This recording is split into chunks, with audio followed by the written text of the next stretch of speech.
Good morning. നമ്മുടെ ലൈഫിൽ important ആയിട്ടുള്ള കാര്യമാണ് റെസ്പെക്റ്റ് എന്ന് പറയുന്നത്. നമ്മൾ ജോലി ചെയ്യുന്ന ഇടത്തിലാണേലും നമ്മുടെ ഫാമിലിയിലാണേലും നമ്മൾ മറ്റുള്ളവർക്ക് റെസ്പെക്റ്റ് കൊടുത്താലേ നമുക്ക് റെസ്പെക്റ്റ് കിട്ടത്തുള്ളൂ. ഓരോ റിലേഷനും അതിൻ്റെതായ ഒരു മര്യാദ ഉണ്ട്. അപ്പം നമ്മളവിടെ റെസ്പെക്റ്റ് കൊടുക്കണം. അത് പ്രായം കൂടിയതാണേലും കുറഞ്ഞതാണേലും.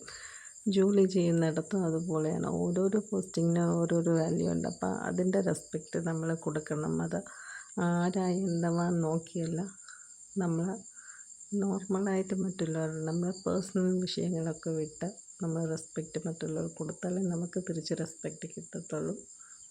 മറ്റുള്ളവരെ റെസ്പെക്റ്റ് ചെയ്യുമ്പോൾ ഒരിക്കലും നമ്മുടെ പേഴ്സണാലിറ്റി കുറയുന്നില്ല. നമ്മളിൽ തന്നെ ഇച്ചിരി കൂടെ നമ്മുടെ പേഴ്സണാലിറ്റി കൂട്ടുകയാണ് ചെയ്യുന്നത്. Be calm and respect everybody. Have a nice day. Thank you for watching.